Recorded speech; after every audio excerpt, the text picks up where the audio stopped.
you so much, Lottie. And I'll tell you what, I went and found a suit jacket that I think I wore in about 2018. Because Wes, I think that was the last time we probably had a bracket reset in a HCS competition. It has been a while here in LAN competition, but we have found ourselves here, I think, maybe even the first bracket reset we've seen in Halo Infinite's history, where so it's a special occasion.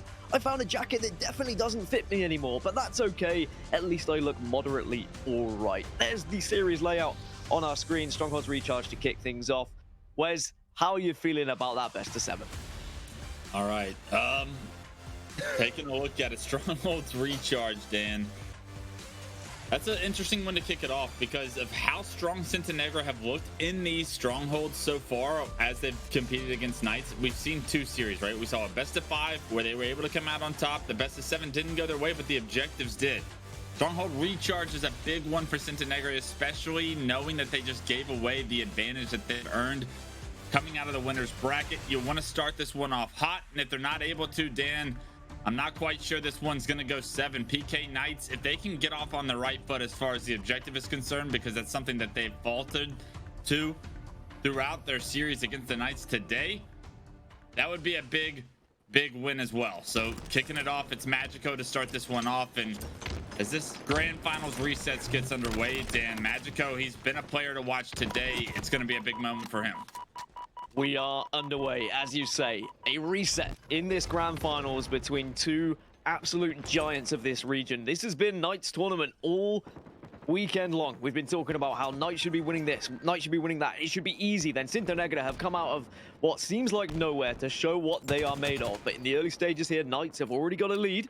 But remember, Cintanegra did win this game type in the winners bracket finals. It was 250 to 199. So they've done it once, and they can definitely do it again. If they can start off the winning form here, get another objective under their belt, then maybe they can continue to find success against this Knights roster. But already seeing fights happening. Magico will get a kill. Pelu trying to watch from distance, but it is also troublesome to try and get yourself over towards this B hill. So difficult to try and capture on your own.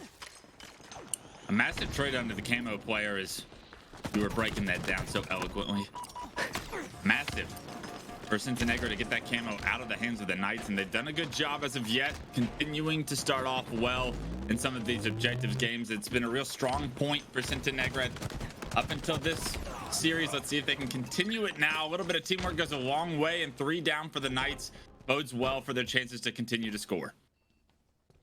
He's being taken at the moment.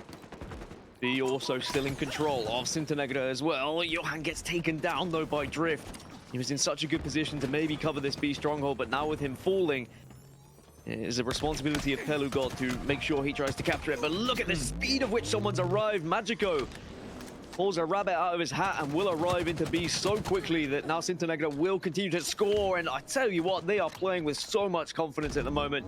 Every single fight, you can feel that they know they can win this, even though they've gone into another best of 7.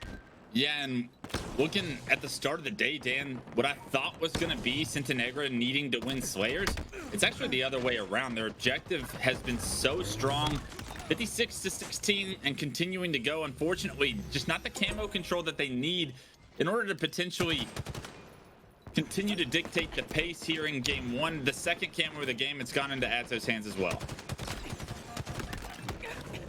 Nice shots though from Atzo. Just as he falls, it's a little fade away as he goes down. Bullet will still stay alive, and now he can try and contest B here. Does find a little shock rifle to work with on the floor. Has to avoid the grenades, does avoid the grenades, and now you can start to put the shock rifle to work. You can see he's scouting around, recharge, and oh my word, he's able to get those final shots with the battle rifle as well. A and B still in control, points still being scored for Cintanegra, and Knights find themselves 3 dead. This is exactly what we've been seeing when these 2 teams go up against each other, Wes, is objective work seems to be far better here for the Cintanegra roster. We've been seeing Bullet pop off as well, and 9-2-1 statistically so far in this game. I mean, just absolutely popping off. He had a phenomenal first series. Unfortunately, he's going to need to have that similar performance in order to punch his team past the finish line. And as it looked like Cintanegra was going to have a good opportunity there with those kills early on from Bullet. It was 3 dead, make it all 4 as Bullet's coming off respawn for Cintanegra. The Knights are going to have a trip cap opportunity, and the big question as we go into this is how long will they be able to keep it? Can they take the lead here and now? This is the danger of the Pittsburgh Knights on Strongholds, is they are very effective when they do get total control. When they are scoring so rapidly. Tapping Buttons is going to contest this one as well. Needs to hit one of these shots though. Needs help, maybe some support. Doesn't manage to get it. And that is not the Tapping Buttons I am used to seeing. And that gives Cintanegra a lifeline in this passage of play. They now can follow up. They can push over towards either A or C. A is going to be the choice. It's a 1 versus 1. And just like that, Cintanegra are scoring once more. It could have been so different if Tapping Buttons had managed to hit that shot. Yeah, but in the meantime, the Knights have secured their 3rd camo. So a big question coming up is what can Atzo do with this camo? A couple of kills going in the Knights' favor as B is also being transferred. And if he can stay alive, get out of this stronghold, potentially once again push the trip cap, the Knights are still going to be able to maintain the pace. So even though Cintanegra did a good job to get out of that first trip cap, it's still continuing to bleed into this situation, Dan. And Atzo jumping into A, you're fine losing B here. Trading A for B is always a successful recipe, I would say, as that B stronghold is going to force pipe spawns for Cintanegra, and it's not a lot of room to work with when you do have those pipe spawns, but it is going to be a split spawn situation, it appears.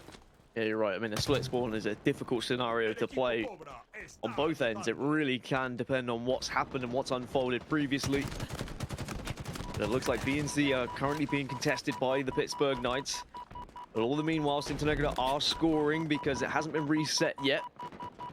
And B, this is the aim. This is the target, it would seem, for the Pittsburgh Knights at the moment. But Guardian takes down Tapping Buttons. He gets traded out. Johan is going to contest and take A. And this is working perfectly for Cintanegra. The rotations in Strongholds seem to be sublime. We saw the same thing on Strongholds live fire just earlier in the previous best of 7 as they continue to score in A and C.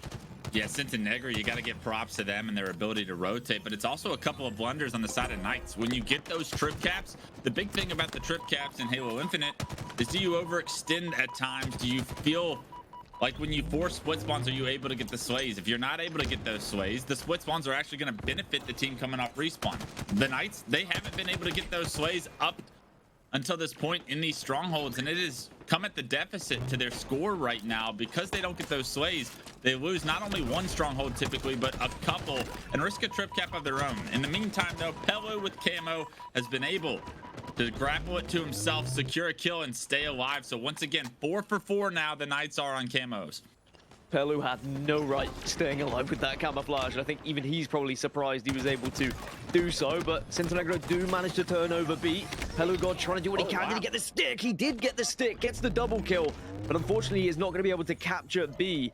And all the meanwhile, Bullet will move over towards A, knows that he can just keep on going with this rotation, keep forcing Knights to have to chase after them, and almost like a dog chasing a tail, never really able to catch it. And A and B once more in the control. Points going in favor of Cintanegra once more. But again, we are going to see 3 dead on the side of Cintanegra. But where do Knights go? They need to take A off of Cintanegra here. But I've got to worry. Maybe there's going to be some spawners over towards his elevator. No, yes, there is. See, that's the problem. They're just a little bit too slow at the moment, are the Knights. Yeah, Drift just getting predicted on that route. He takes enough damage, so it's an easy kill for his teammate. But in the meantime, it does look like the Knights have been able to get the kills over towards B, and it's going to be another potential trip cap situation. C being transferred over by Cintanegra is fine if you're on the side of the Knights. You get A and B, and look at this. They're going to have a sandwich opportunity, and Dan, as hungry as I am, I love me a good sandwich opportunity right now. Unfortunately, Atzo, he's backed up. He's going to have to reassess the situation. I bet Onset's eating a sandwich at the moment as well. That's the type of thing he'd do after doing a best of 7 and passing it off to us. He's probably made some really meaty sandwich that, I'm drooling just thinking about it. Anyway, A, B, and C, all taken by Knights. They are scoring heavily right now. This is a great period of play for them. B is being contested. B will be reset. This time Tapping Buttons does get the reset, gets the double kill, gets the shot rifle, and he says, who dare challenge me? He turns so quickly then to try and face someone, and it is going to be Batledge. He will take the fight. He wins the fight as well, and now suddenly Knights are in the lead. They need objective wins. If they just get one objective win, maybe they win the entire series, because their Slayers have been flawless so far in this tournament. This is it. This is the trap, the trip cap the Knights wanted to put into effect all game long, and it's on the back of the 5th camo in a row, Dan.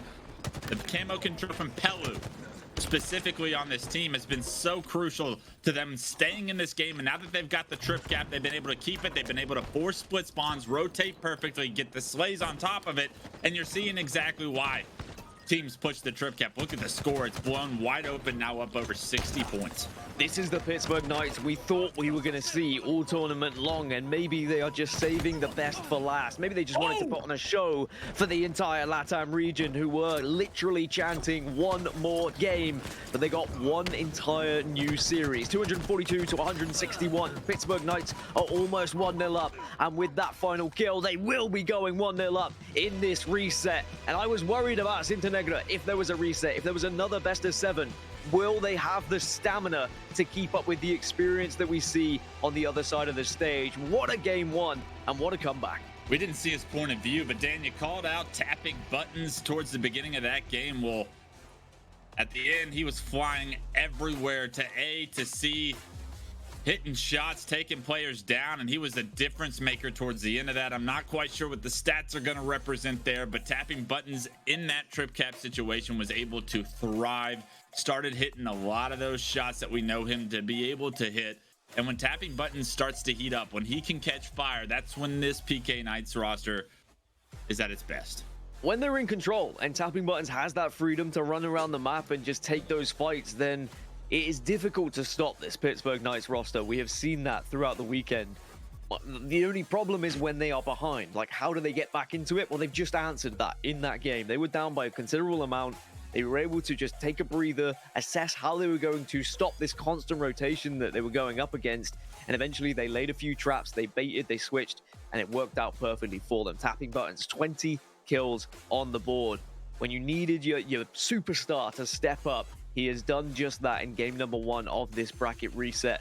And if that is anything to go by, Pittsburgh Knights, it looks like they have finally stepped up to the plate. And I'm sure they'll be looking to try and make this second best of 7 as quick as possible. But I know full well that this Cintanegra roster, whereas they are not going to go down without a fight here. No, not at all. But tapping at 20 and 17, about 6 or 7 of those kills coming there at the end. Drift with 16 assists.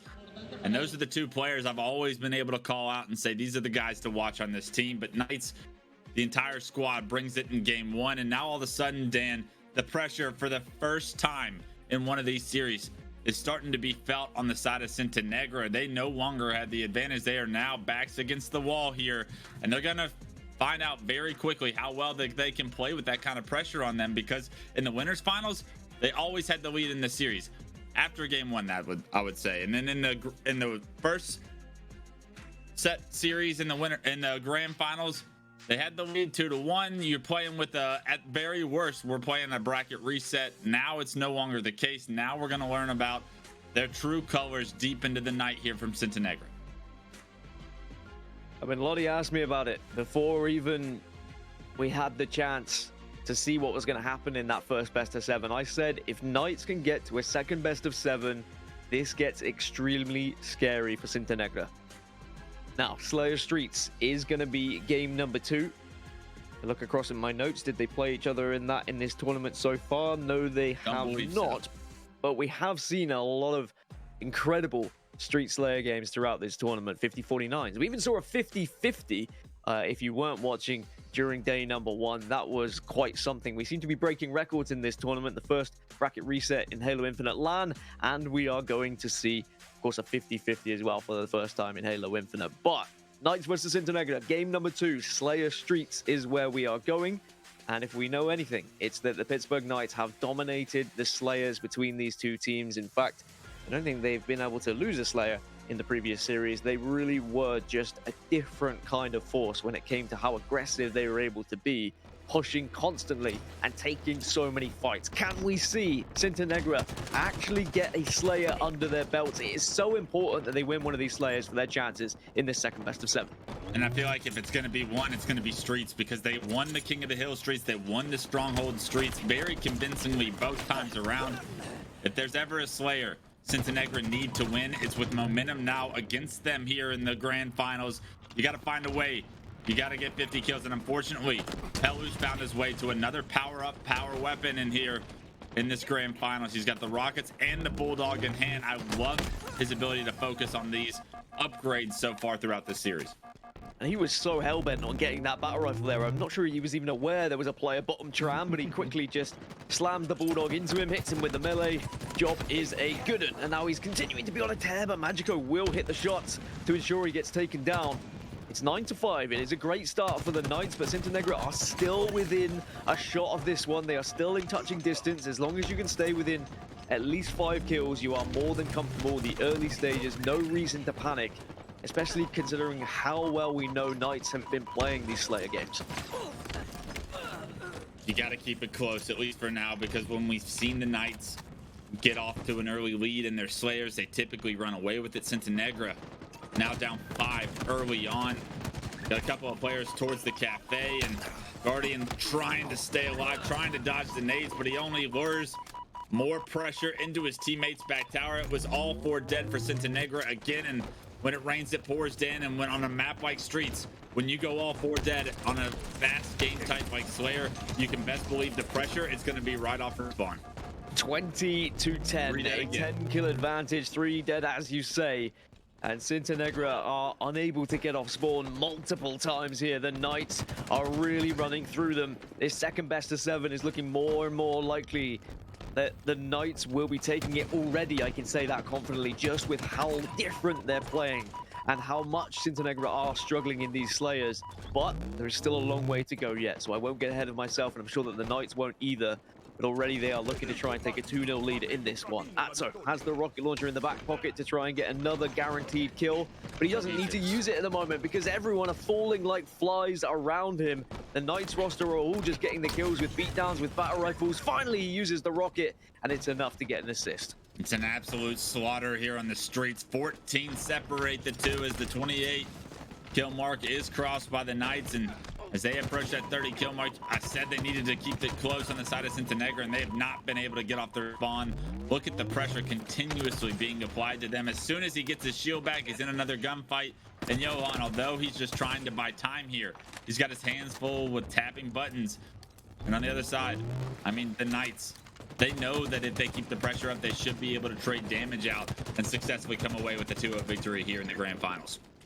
Even though we have seen big comebacks, not just in this tournament, but in Halo Infinite history, and all 4 dead are the Knights, it's still a long way to go. It's still 11 kills that they find themselves behind to Cintanegra, but it is still doable. It's not over just yet. Magico will have to retreat from that one. The Stalker Rifle doing the damage, and that's a good sign for Knights, as having the Stalker Rifle in your hands is going to mean a lot of potential for kills, especially when it's in the hands of this man. Tapping Buttons, of course, had a stint in North America throughout Halo 5, returned to his home region for Halo Infinite, and he has been atop of this region for the entire year, and you can see why. The perfect hits hard, 35-24. He finally goes down, but is the damage already done here?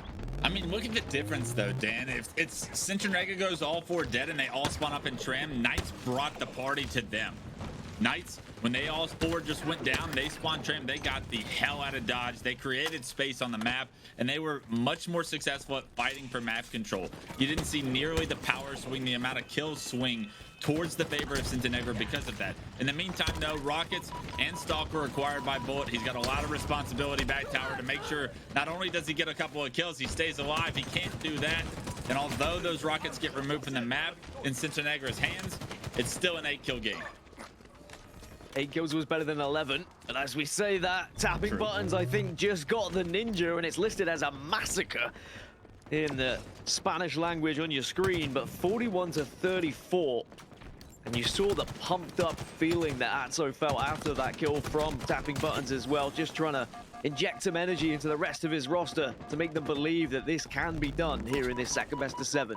7 kills between the two teams. Definitely still a comeback possibility, though, here for Cintanegra. Tapping Buttons looking to try and get an angle on this stairs angle, and he will actually manage to do so. Really good shots coming down from Tapping Buttons right now, 42-35. And you've got to feel, Wes, that they've got enough of a distance between them that surely they should be able to close this out. Yeah, you see Cintanegra trying to pressure the Tramp spawns, and they catch them before they can get up downhill. That's the big difference here. And now why it's a 5-kill game instead of a 10-kill game is because Cintanegra were finally able to apply that kind of a pressure. But now they flipped the map, and they're going to have to do it once again. These players the Knights, they've slowed the game down even, and it's not often we see Slayers slow down in Slayers here in Halo Infinite, but right as rockets are coming up in 10 seconds, these next few kills are going to mean so much, and who better than Pelu to kick it off?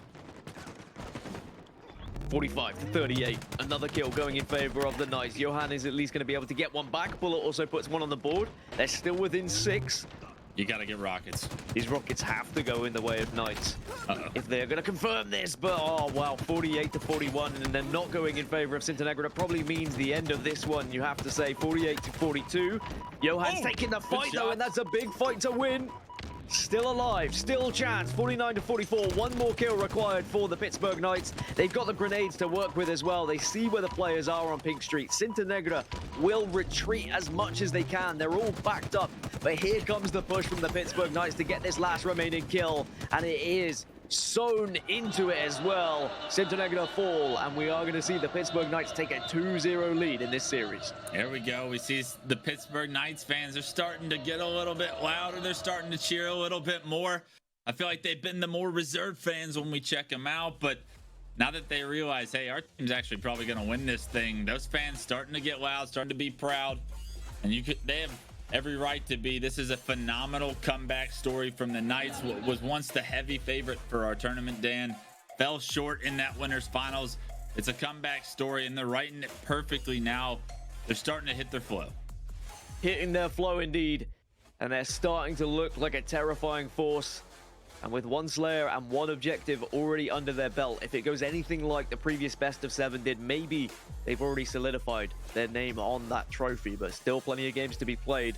And it's an objective one that we go up to next. And we know that Cintanegra have been far better when it comes to those objectives. I know they lost game number 1, but I think they will fancy their chances going into game number 3 here. But those are the stats on your screen. It's that boy tapping buttons once more who is going to have all the plaudits after his performance. But there were so many individual moments there from every single player on this team that really stepped up when they need to.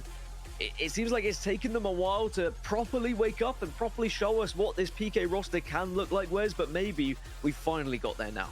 Yeah, I think tapping's starting to really hit form, and that's like what you needed to see from the PK Knights when they lost that series in the winners finals. It was, we are the superstars for this roster. Now Drift maybe not statistically having the best numbers, but we've got the tapping buttons, a player that has had a fairly quiet tournament for his standards in the region, but starting to wake up when it matters most, starting to put up absolute bombs. 18, 11, and 9. That's a most tied for the least. When you give me a player that can do that in a game, I'll take it every day of the week. And on the other side, Nasty Bullet continuing to play at such a high level, but it's really just a matter of team pressure that we saw there in game 2, Dan. It was a matter of how quickly can you flip the map on your opponent, how quickly can you deny space from your opponent, and that was something that the Knights did so much better than Cintanegra there in game 2.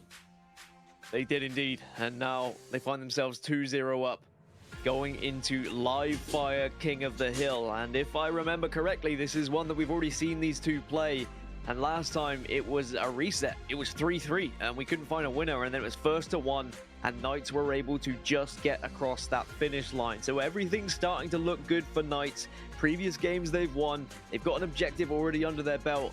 Are Cintanegra going to crumble now? You have to feel, Wes, that if they lose this game 3, surely it is too much to do to win 4 in a row against the Pittsburgh Knights, right? Surely it wouldn't be achievable at that point.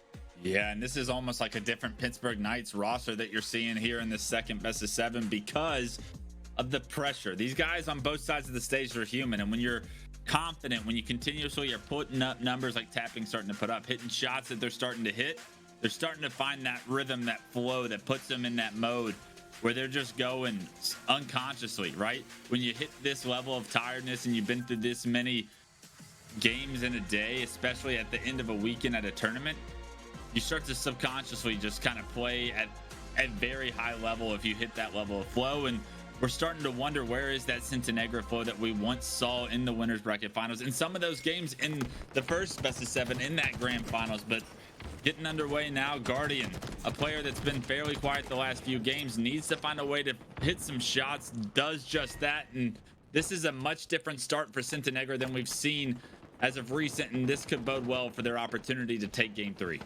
Well, in the winners final, Cintanegra did get the first couple of hills here on Live Fire Hill. And they really had an explosive start, and it took the Knights a while to get into the game. And it just seemed like starting strategy far better for Cintanegra, and it seems to be the same here as we repeat this matchup once more in the grand final reset here in the HCS MX Regional. Wait. Johan needs to probably just use his battle rifle at that point. Always risky when you use the sniper rifle when you've got an overshield. But now that he's taken down one player, he can start to get into areas to watch over this hill. He's just double checking his back, making sure no one's going to be pushing, but the hill is slowly ticking up in favor of Cintanegra. Slowly ticking up, almost over halfway, and it's because they were able to get the overshield. They were able to get the snipe. Unlike the other games so far in this second best of 7, Dan, where Pelu has typically been able to get those power weapon, power up upgrades. It was Cintanegra directly turning into a score here potentially. It looks like they're going to be able to get this first hill fairly easily, and this is something they desperately needed.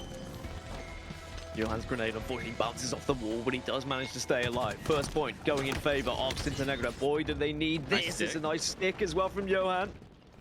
The Knights, though, they have set up. They're in position for this second hill. Overshield going to be popping in 16. Good grenades from Drift. Was that a melee? Was it a team kill? Who knows? Doesn't matter. Was the BR shot? Oh, there's the BR shots, though. Surely There not. Double kill from Drift. And that's what you need to see from one of your biggest stars on this team, lighting up in this second best of 7. You couldn't time the kills better as Overshield's now coming up. There are a couple of players for Cintanegra out here.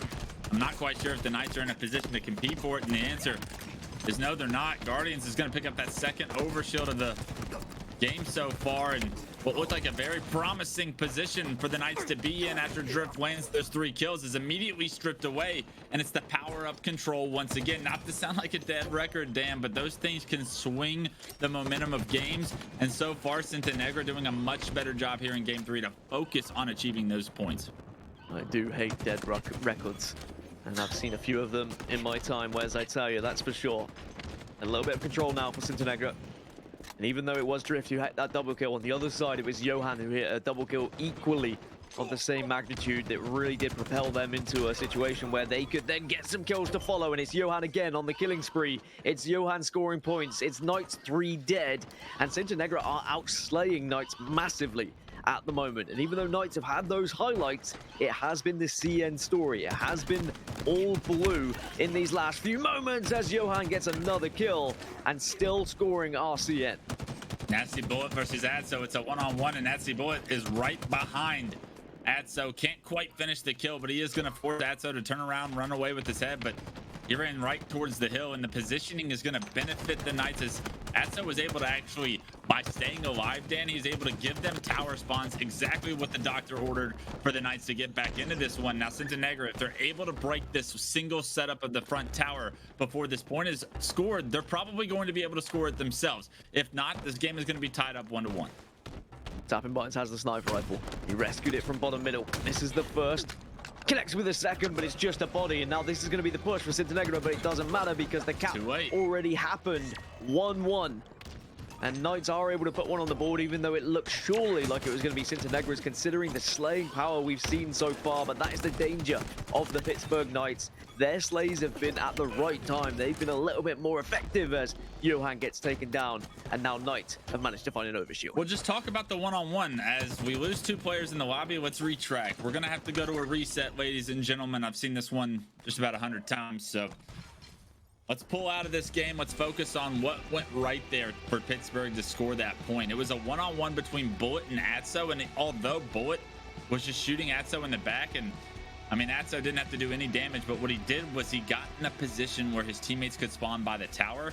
That's all they needed in order to get right back into this game, right? We talk about FPS and competitive play and how hitting great shots is a phenomenal skill set to have, but when you have the heads up play of like, hey, if I can stay alive, turn this corner and go towards where we want to set up and get my teammates spawns, that's going to benefit us more than if I turn on this kid and hit 4 shots, right? Because potentially if Atzo turns around and wins the gunfight, he gives his teammates like scoreboard spawns for example. But because he has the understanding of the game that I need to focus on, hey, my 3 teammates are dead, I need to focus on spawning them close to where we want to be, he awards his team a tied score line as we are going to go into a reset.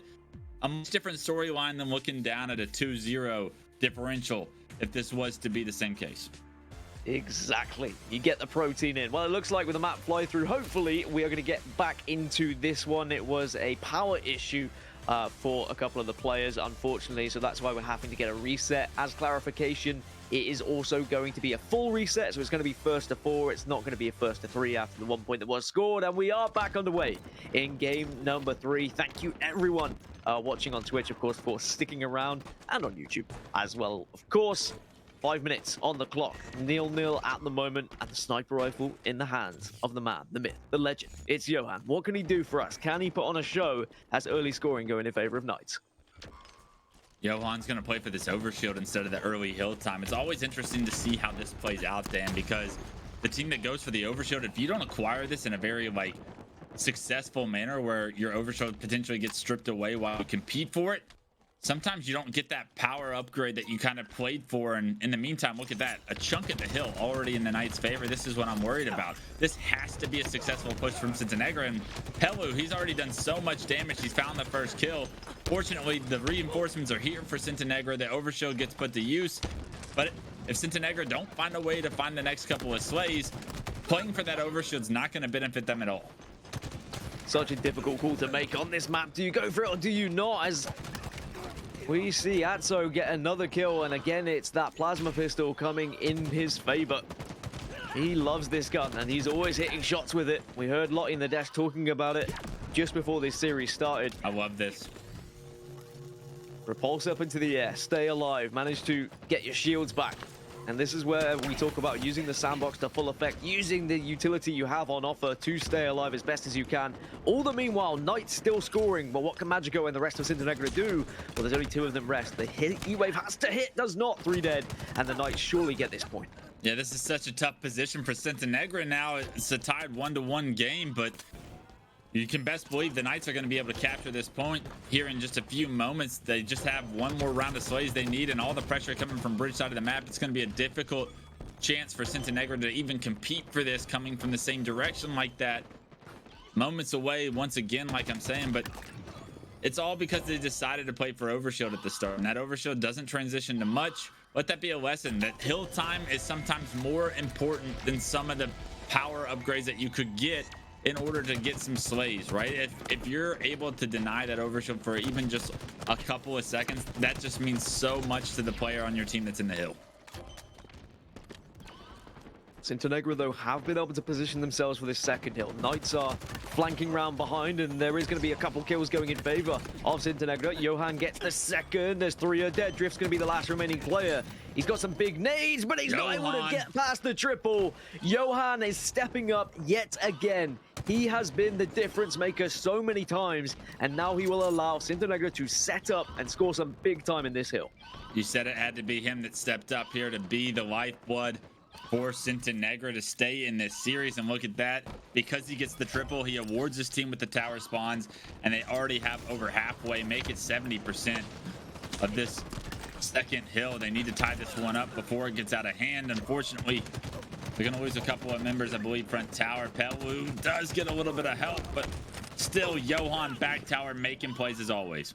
When you say lose a couple of members, my heart stops and panics a little bit that maybe there was another power issue, but it's not. It's okay. The PCs are still on. We need a 1-0 at the moment.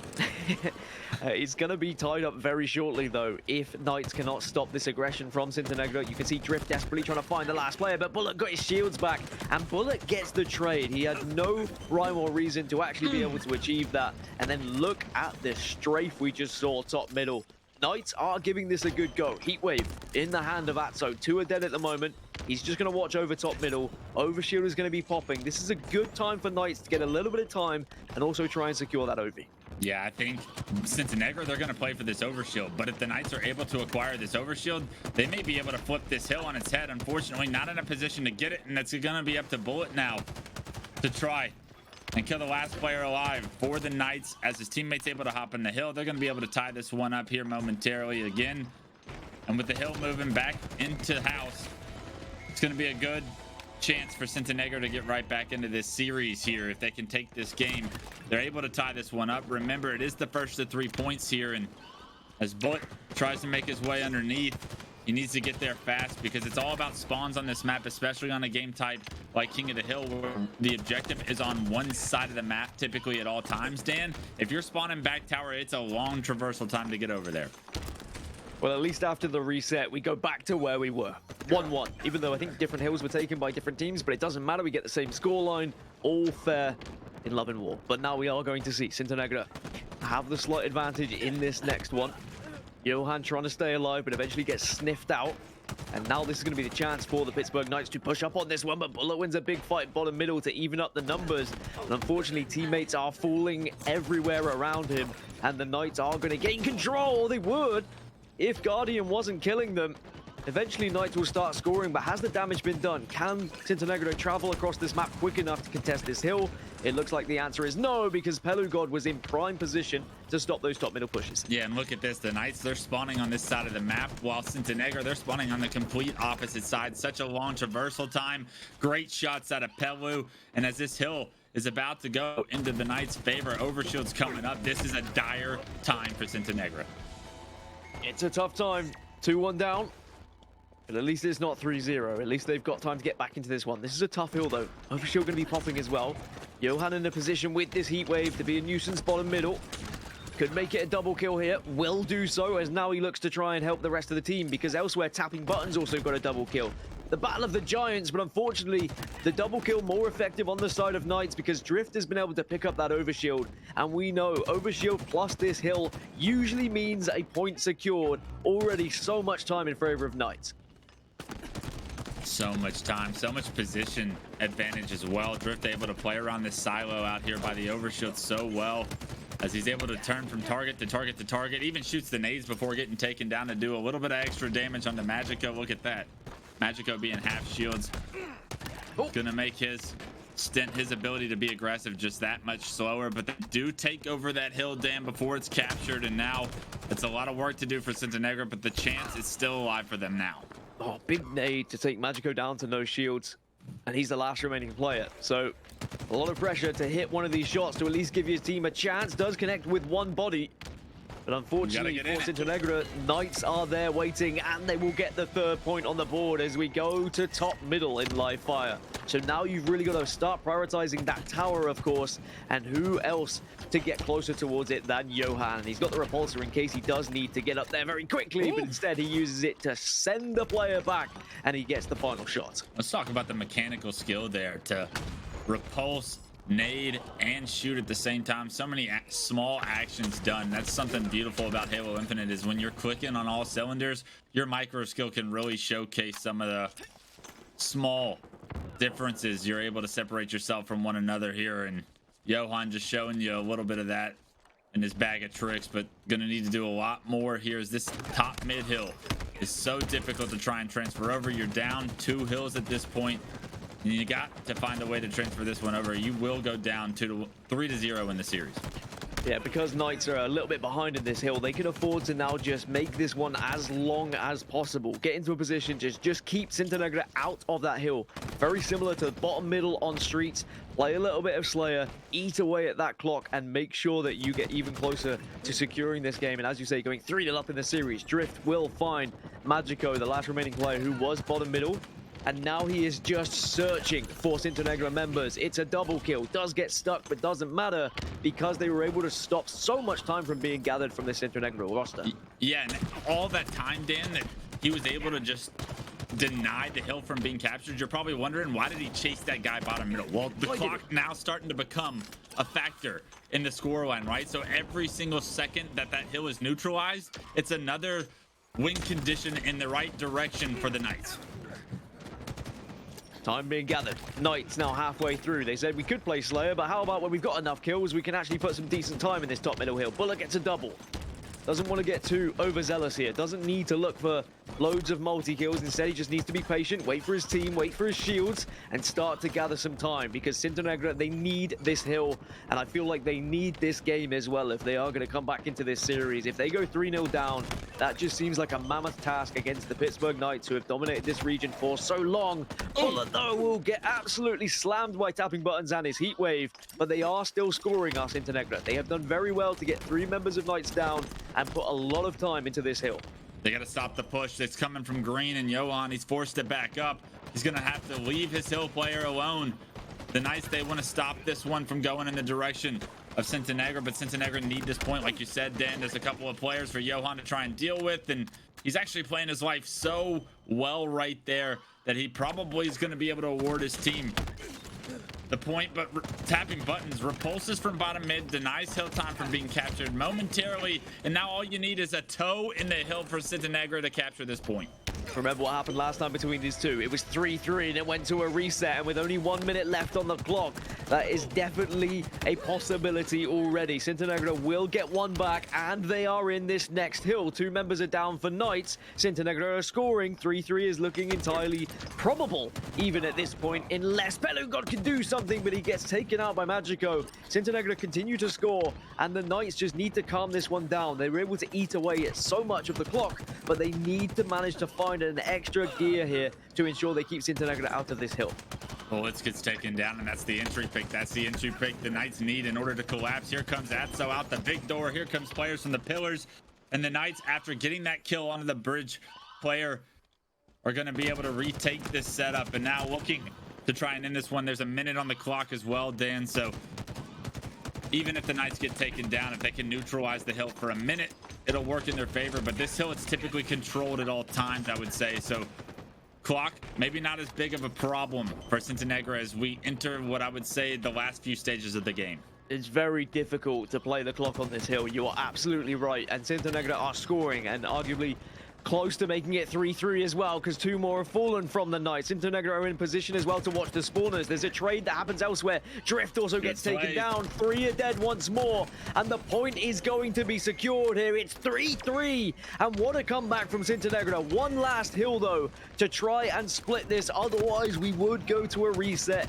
and it'd be first capture wins. Knights are in position, but Cintanegra will steal the position off them very quickly. Only 2 Knights were in position because Cintanegra were able to stagger the respawns. They were able to kind of force split spawns there, Dan. That was massive by them. Somehow dealing damage to those players. Front tower blocked the spawns for the Knights. Because of that, they spawned house. Because of that, they had a 4-on-2 push. Then they were able to turn around. And in the meantime, Nasty Bullet has acquired the overshield. Magico, though, with the heat wave against the sniper rifle, but Atzo manages to just get the shot to help him. And the worrying sign is, when there's 36 seconds left on the clock and neither team has been able to get a huge chunk of time, you start to think, do we just accept a reset at this point? How hard do we commit to this hill? Atzo has 1 bullet left in the chamber, will have to reload. Points will be scored. 2 are dead for Cintanegra. He drops the sniper, but okay, he's going to pick it back up. Maybe he was thinking a teammate was going to take it. Maybe he hit the wrong button, but maybe just by confusing himself, he left himself vulnerable to the grenade. And here comes Cintanegra. They are going to push in and try and take this hill for their own.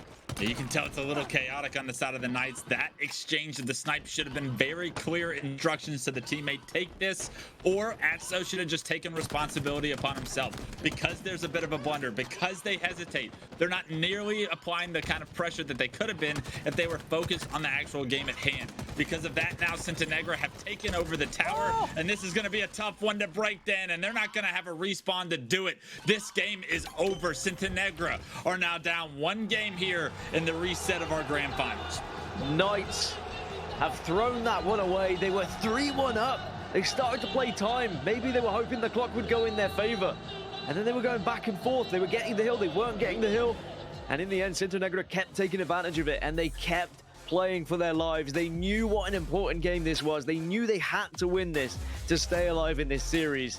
And it means it is going to be 2-1. It means we are at least guaranteed a game 5, but I wouldn't have expected anything else between these 2 teams, because this has been nothing short than amazing in this grand final, and then grand final reset, of course, between these 2 giants in the LATAM region.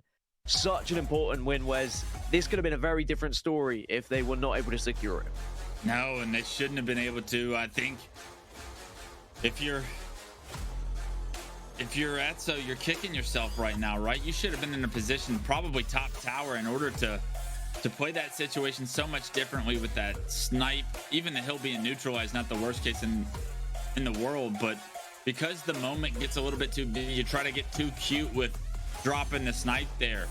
you lose not only yourself, your teammate goes down as well, because you're sitting there trying to have that micro conversation while the other team is focused on pushing you, and it's just not the time of day to do that, especially not in the grand finals. And it's going to cost them, because that could be exactly what Cintanegra needed to get right back in this series. And what Cintanegra really needed was Magico to pop off. He dropped 31 that game. 31 kills, 28 for Bullet as well. An absolutely fantastic game from this roster, who arguably had their backs against the wall. Series on the line at that point, 3-1 down, and they are able to come back into things against the Pittsburgh Knights, who are definitely going to be kicking themselves. I don't know how they threw that one away. Maybe they got a little bit too desperate with some of those hills in the final moments. I thought for sure we were going for a reset. I thought it was going to tie 3-3.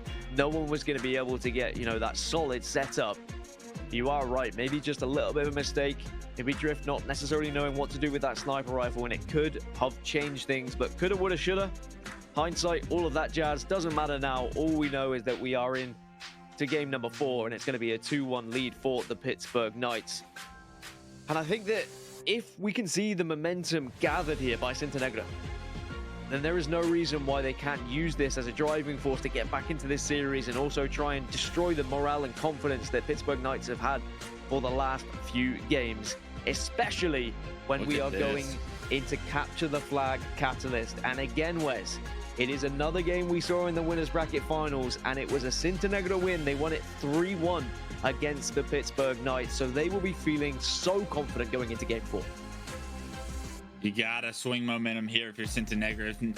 If a better game type could be chosen, I don't think there's one on the list, Dan. I think Catalyst, CTF, Cintanegra are gonna go in confidence.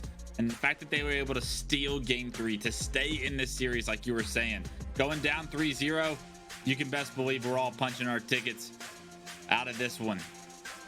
But I believe in Cintanegra now. After stealing game 3, the game 4 Catalyst CTF can be the momentum swinger that they need in order to get to that game 5. And dare I say, if they can take game 5 as a Slayer, we're talking about the potential reigning champs going down. Gotta win the Slayer though, and we've seen how difficult those Slayers have been to win. But first, it's Capture the Flag on Catalyst, which is quite often absolute carnage, to use a different C word than maybe sometimes I might think.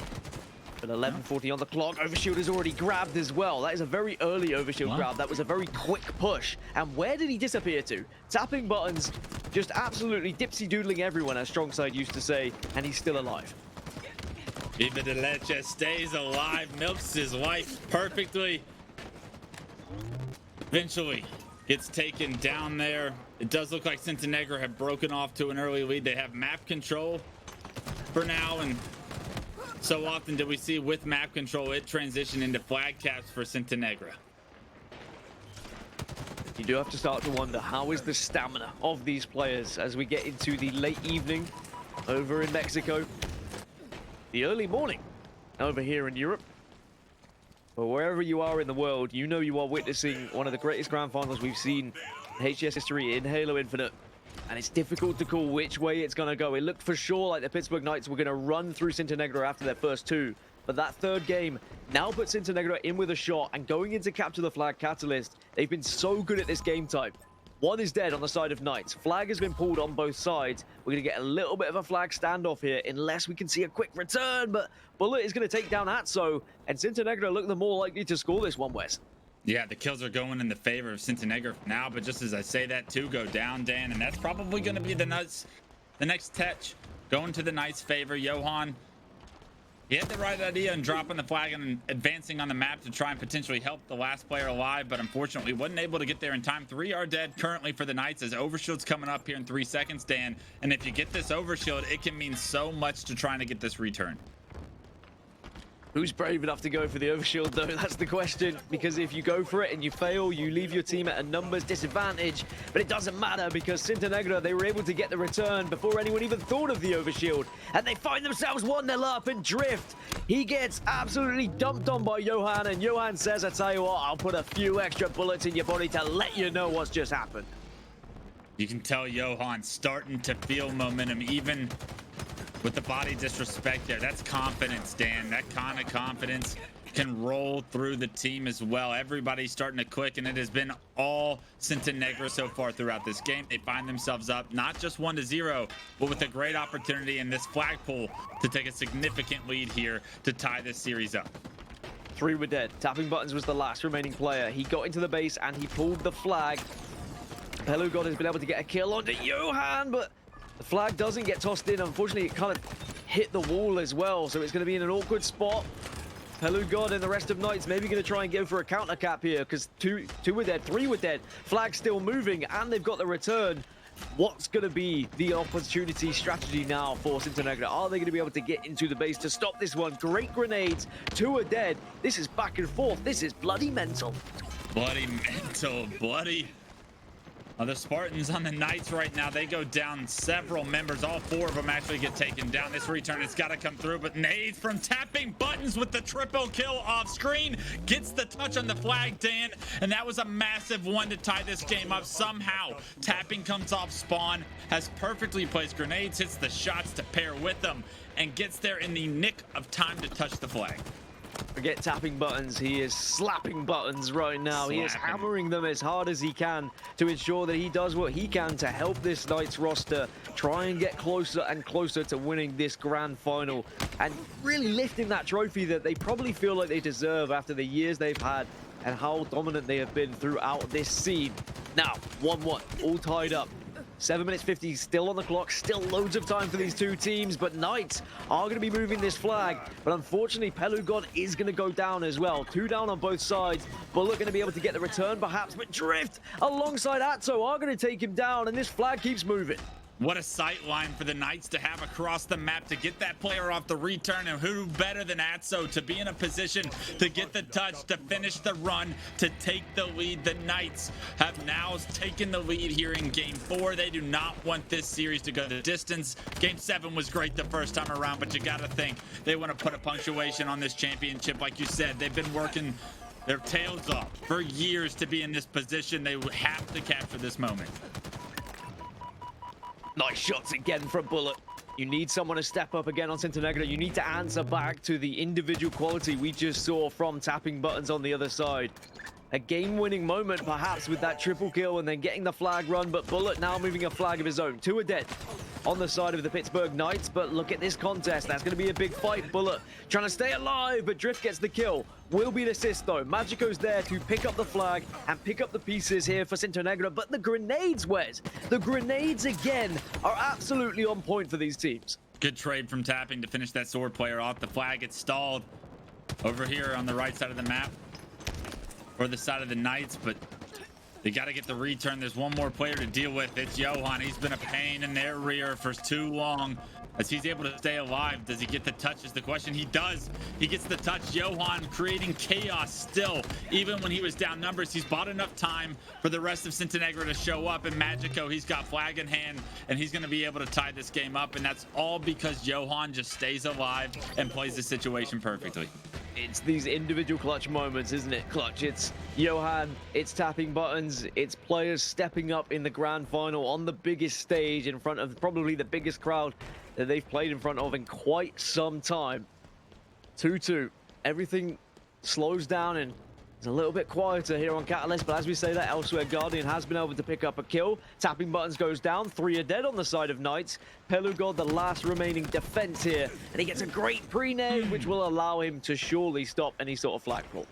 Oh, you thought the 4 was going to come through for Magico, just 1 shot off, but even better shots on the side of the Knights right there as the map slows down for just a moment. It gets reset. Cintanegra leading in slays for now, but the Caps remain 2-2, under 5 minutes to play. And you see the Knights want to be aggressive, but they're running into members of Cintanegra that just have better opportunity, better positioning than them. And just like that, you close your eyes for just a moment, then 3 go down for the Knights. It's going to be Cintanegra with full map control for now.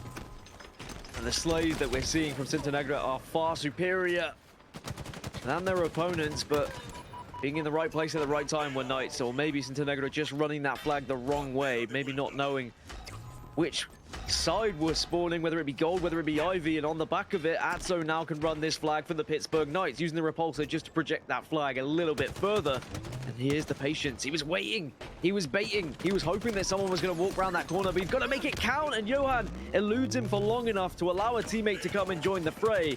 His flag is still out, but I don't think it's going to be touchable. Drift is going to be the player to get closest to it. And on the other side, Guardian now moving a flag. Yeah, Guardian consistently focused on the objective. Once again, pulling the flag. He's unscathed. He's got it across halfway, running it up his ramp. I'm not quite sure he's going to be able to punch this one in, though.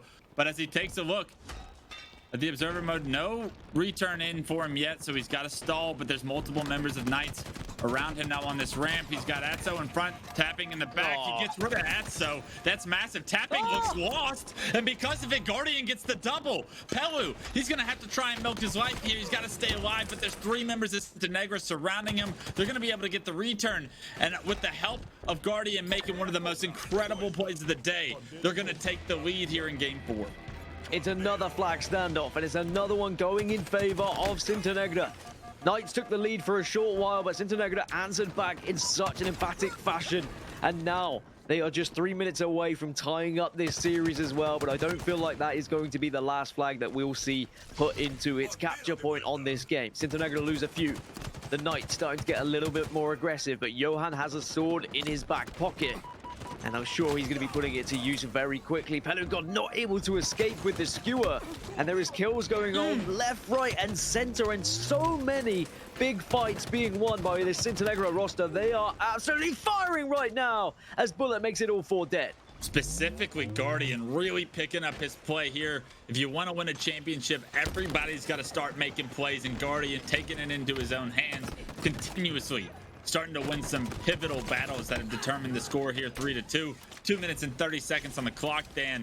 And if you're Knights, you start to feel the pressure of this series being tied up all of a sudden. Cintanegra had lost 3. Knights, they wanted to fly in. You could see that Atzo really wanted to push into that base, but he was aware that spawns could be happening anywhere. But in the end, his life is shortened by a couple of grenades. A good trade as well to get a double. Guardian, we've seen what he can do with the battle rifle, but he's also got a skewer in his back pocket. And I wonder whether Cintanegra are just going to play a little bit more defensive now they have a lead with 2 minutes to go here, Wes. Yeah, they're going to get defensive minded, you'd have to think, but honestly, 2 minutes is such a lot of time, right? You need to acquire this overshield, remove it from the potential win conditions from the Knights, and they get a couple of kills, so this should be their overshield going into their hands as well. Although Pelu has been able to pick up a kill, I believe, before getting taken down. But as he gets taken down in the kill feed, that should surely mean Cintanegra not only have the skewer to play around, but the overshield as well. Magico trying to be sneaky, does get spotted out, should win the first, but the grenades eventually shut him down, maybe quicker than he would have liked. And Johan's playing it slow, because he's the last remaining player up, and if he can get a kill here, it can be so effective. It can really ruin any sort of push, any sort of chance of capturing. But there we go, tapping buttons connects with the skewer. That's the initial pick that you need. Does he know there's another player, though? Does he know that Guardian's there? Does anyone know? Yes, they do. 2 are dead. Knights now can run this flag, but are they running it the right way? No, they're running it into Bullet. They've got to be careful that Bullet doesn't manage to take one of these down here. Yeah, Bullet actually overextended. He's got a teammate with him. It's up to Bullet and Johan to try and take down 3 members from the Knights. They get the first, and they're able to stall this flag run. Multiple players from the Knights are actually dropped to no shield due to the grenades. And did they buy enough time is the big question to ask the Cintanegra fans here, because although great damage came from Johan and Bullet, they get taken down, and now it's up to Guardian and 1v3 to try and stop this one. He gets taken down from Drift, and now all of a sudden with 25 seconds, this one's going in, Dan. We're looking at a potential overtime situation. Overtime on the horizon. 20 seconds left before we get those extra minutes on the clock, and of course that reset of the spawns as well. Is anyone gonna be brave enough to go for a pull? Drift was thinking about it, but he gets spotted out. Bullet's on the defensive and eventually will secure that kill. What about the other side? Anyone to get a pull? Does not look like it's going to happen, so there is going to be overtime. We do get a little bit of a breather for these teams, but not a long breather. 3-3 and an extra set of minutes to try and decide who's going to be winning this one. This has been an amazing game number 4. An amazing game 4, and let's talk just briefly about that last cap.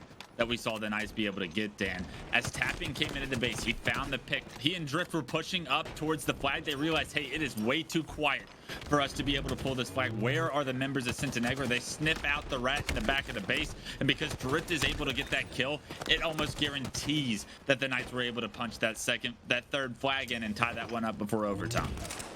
The amount of overtimes, the amount of resets we've seen between these two teams just shows how close they are in terms of their skill level, and that is an amazing thing for this region, considering how far the Pittsburgh Knights have been ahead for so long now. They finally have someone who's really challenging them, pushing them to the brink, but this flag is on the move, and it could be the last flag for the Pittsburgh Knights, but he doesn't get around the corner, and Cintanegra now have the player advantage. Johan has the sword. He's watching over it. Two players there to try and get the return. Grenades coming in from the Knights. Pelu God has got the touch, and he's got away, but he needs to help the team to fall. There's one last player. It's Guardian. Can he actually do something with his grenades? Pelu God says, actually, screw Guardian. Let's move this flag. The Knights should be able to punch this one in, and they will go 3-1 up in this series. What an overtime performance on the side of the Knights. It was Drift getting that flag on the move, and he basically gets it all the way to his base, allows the respawners to impact the flag run with some beautiful grenade placement. They're able to deny the return, which you thought was going to come in from the side of Guardian and the boys, but just not enough presence towards your objective. That's the big risk on that map, Dan. If that flag gets on the move, it can quickly end up on the other team's half. That's all they needed in order to compete for it, and with that competition, they were able to come out on top, and now just one game to go to claim this championship. Just one more game. We've heard one more game be chanted through that crowd many a time this evening, and perhaps they need to keep chanting it if they want to see us go further, because it seems like the Pittsburgh Knights have finally found their form in this tournament. I know they were 3-0ing all the other teams, but Cintanegra, their first real test, and they found themselves dropping into that elimination bracket, but they've come back, they've reset it, and now they're one game away, as you say, from calling themselves the champions of the HCS MX Regionals. Wow, what a game indeed. Maybe we can take a look at the kills perhaps and see who really was the standout player, but to be honest, screw the stats. I just think that was an amazing team performance. Everyone stepped up when they needed to. It's going to be a bitter pill to swallow for Cintanegra, because they were so close, Wes, to tying up this series. So close. But close doesn't count, man. You got to make one more play if you're on the side of Cintanegra, and I mean, this was very close to a grand final sweep in the second best of 7, but they were able to steal that third game. Now you find yourselves down 3-1. You do go into a Slayer, and Dan, that's the bad news for this Cintanegra squad, is the Slayers, they have not been friendly to them today. They have not. The only time, though, that we've seen them win a Slayer against Pittsburgh Knights was in the winners' final, and it was Recharge Slayer, which is going to be the next game type. But of course, in the previous best of 7, Recharge Slayer went in favor of the Pittsburgh Knights. So both of them have won it today. So who are we going to see? Are we going to see the winners' bracket final Cintanegra on this map, or are we going to see the grand final Pittsburgh Knights? And I know which one I'd be leaning toward after what I've seen in this second best of 7. But Recharge Slayer, the final chance for Cintanegra. Otherwise, Knights are going to be the champions. They will be the ones lifting the trophy, and even though they were the ones predicted to do so, I know full well there are a lot of people in that arena who would have been hoping that Cintanegra could have gone on that fairy tale, that Cinderella story, to become champions themselves and topple the giants. But they've got to pick it up, Wes. They've got to find and dig deep here, otherwise they are going to fall short against the Pittsburgh Knights in not just 1, but 2 best of 7s. It's now or never, and digging deep isn't easy when it's this late in the night, when you might not have the fuel in the tank in order to get the job done. But if we've learned anything about the Cintanegra roster, is that they're going to shock us, they're going to surprise us, they're going to create some opportunity for themselves. The Slayers, like we said, haven't been good, and it's been on the back of some power-up control that they've lacked. And as I say that, I believe there was a player that had the ability to potentially sneak away with that camo. Fortunately, though, he's going to get away with...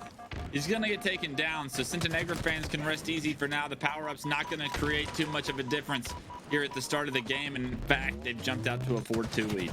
It's a great start for Cintanegra. A kill for every player as well. That's going to do wonders for everyone's confidence and make them believe that they still are alive in this series. And they're not going to fall short and fall at this final hurdle after being so far ahead in this race. 7-4. Nice shots coming out from Pelu, but not nice enough. Cintanegra extend their lead. They double the scoreline over the Knights. Shock rifle now in hand of Johan, and we've seen this before this tournament. He is deadly with this weapon, and if he can start to heat up, he can keep Cintanegra's hopes alive.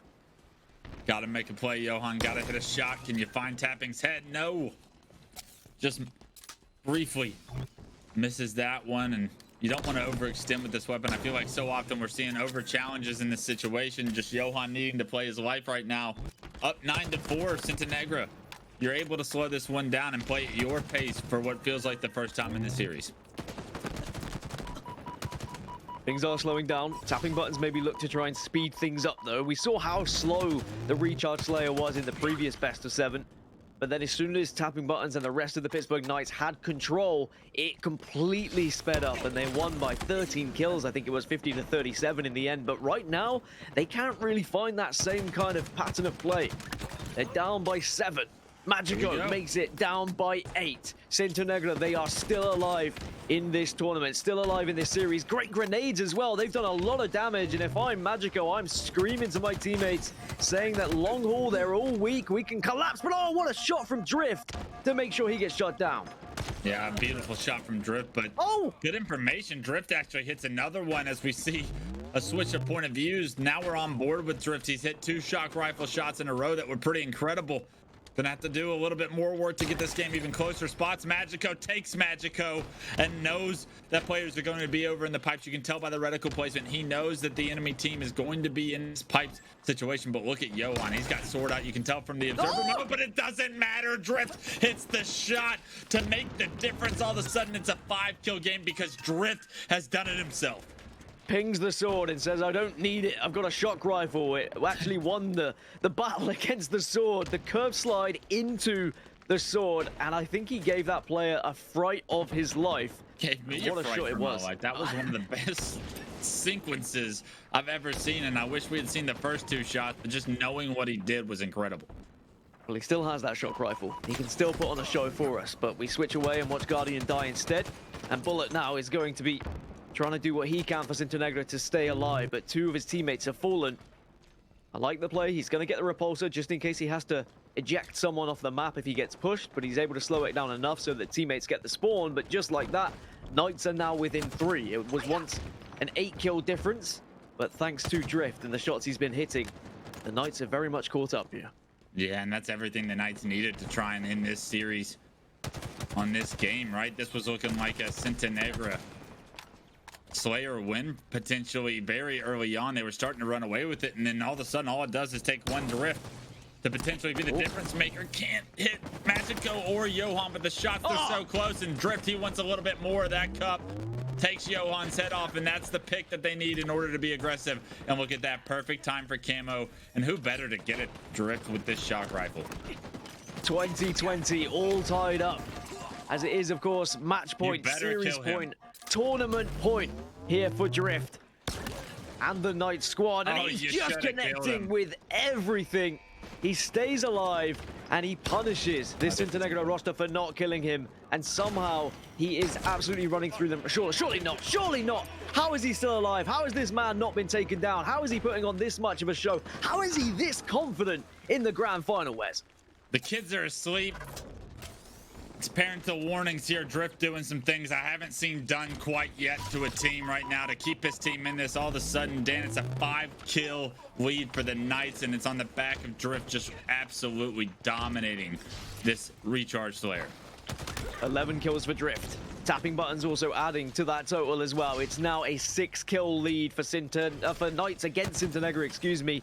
They were 8 kills down, and they've been able to flip this completely. The script was saying that Cintanegra should have got it back, but then Drift changed it entirely, and Drift is still hitting shots elsewhere, may I add. Tapping buttons goes down, but Drift's still alive. What can Johan do, though? We talk about the individuals, we talk about stepping up. I bet that Johan would love to have that shock rifle in his hand so that he could be the difference maker. But at the moment, Drift still has it, and Drift is still doing things. But finally, he gets the killjoy. Finally, Drift goes down, and maybe that is what Cintanegra need to get back into this game. And it's just the manner that Drift gets taken down, right? He is flying at 2 players and pipes shock rifle out. The confidence is running through his veins, and it's transferred over to the players sitting right next to him now. Drift is 13, 4, and 5, but Pelu with sword in hand trying to make a difference as well, trying to end this game. They're up 5. What was once a Cintanegra blowout at the start of this game has turned into the Drift Show. It has been the Drift Show indeed. Cintanegra, though, within 5 and still looking threatening, but that's a big kill. A couple of big kills. It's tapping buttons. When you talk about big kills, you know full well it's going to be either drift or tapping. Atzo also getting involved in the action, and it looks like we are getting closer and closer to maybe crowning some champions here, unless Cintanegra can find something.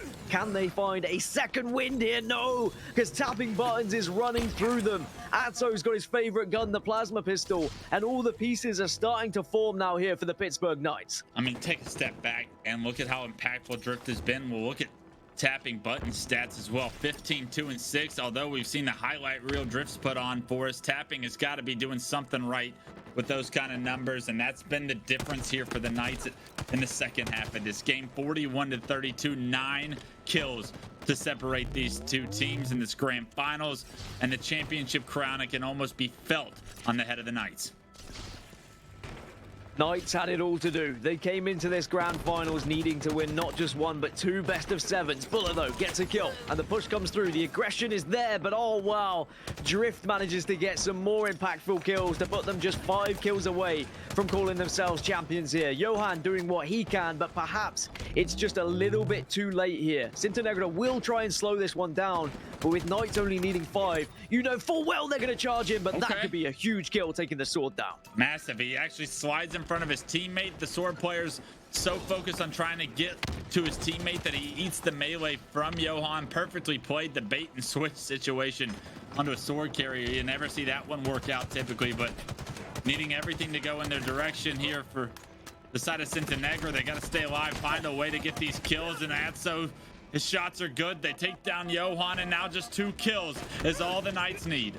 All they need indeed. They're getting aggressive. They've got the 49th, and Cintanegra will cower in the corner. They will hide away from this Knights roster. They've been trying to hide all game, but Knights are too aggressive, and they get the final kill.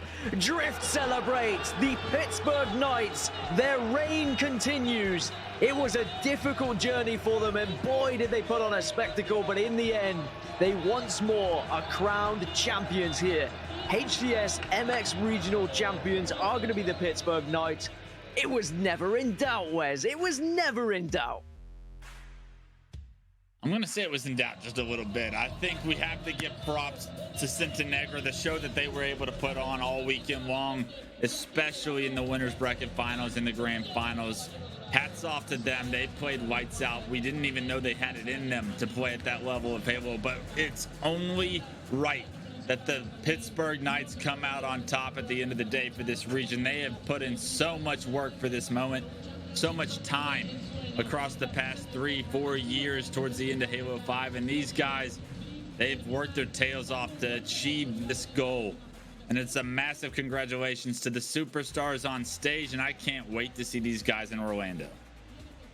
They have put on a show for us all weekend long, and it was a little bit worrying at times as Master Chief, he's going to be the one to grab the trophy, it would seem. He's the winner. You know, Halo is the winner of this tournament at this point. You better put my trophy down, Chief, is what I would be saying. Surely he passes this off, right? Hands off my championship trophy is what I would be saying right now, Chief. I don't care how close we are, how far we go back. Halo is the real winner here, is the message I'm taking away from this, but surely he's going to hand this over to the true champions. What if he just walked off? Pittsburgh Knights. Here it is. This is the moment they've waited for.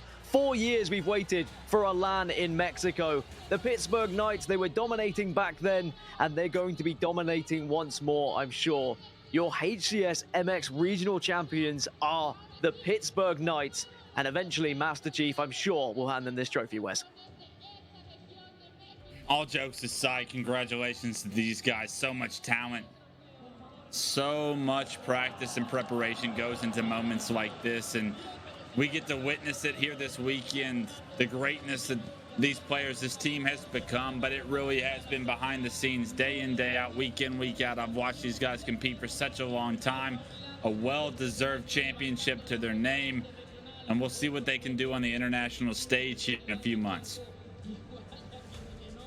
What a moment it is for those players on your screen. They've been through the wars throughout this tournament. They get to hold that trophy aloft, and they get to go to bed tonight as champions, as they have done so many times throughout this season. We have to take a moment to just give so much congratulations to Cintanegra as well. What a run they had in this tournament, really taking this Pittsburgh Knight God Squad right to the brink, but unfortunately not able to get over the finish line. Instead, it's all about the Pittsburgh Knights. It's all about what they can do now from here, Wes. What can they do in Orlando? Can they be that MX team, that LATAM team, to start breaking even further into the international scene? I want to see a top 12 from these guys. This is the beginning of this roster. I love what I've seen. I love the addition of Pelu, and it has been such an amazing tournament for them, and I'm delighted for every single person that has their hands on that trophy. Yeah, I'm glad you called out Pelu. The eyes were all on him coming into the weekend, and he really stepped up in massive moments for his team, whether it was with objective play, whether it was hitting big shots that were much needed to push this team in the right direction. Pelu is the exact force these guys needed in order to solidify not only this championship, but I truly believe an international opportunity and what's in store for them as far as the best potential roster that this region can put together to compete on that international stage. And we'll find out what they're capable of later at Orlando. We know they've achieved that goal as well, but for tonight, they're able to celebrate with the greatness, the hard work that they put in. I mean, there's probably about 30 professional photographers, yet they're still taking selfies. Welcome to 2022, where social media dominates everything. But you've got to get it on the gram. You've got to get it on the tweets, right? You've got to let everyone know, because they are the rightful champions. And also, what a crowd we've had here at the MX Regional. The LATAM region has come to play. They've shown up in so many numbers. The halo they've seen, the chants that we've heard. It has been such an incredible tournament, and it's rounded out by one of the best grand finals we've seen in Halo Infinite LAN history. And I'm sure it will go down as one of the best for quite some time as well, with how close Cintanegra pushed this Pittsburgh Knights roster. That's what makes it even better, Wes, is that PK were meant to dominate this tournament, right? They were meant to be absolutely destroying everyone. We even talked about them not dropping a map, but Cintanegra took them all the way to a Game 7 and a reset as well. An amazing performance, and I have to congratulate them once more to the Pittsburgh Knights. But for now, we're going to go over to Lottie, Onset, and Bravo to break that one down.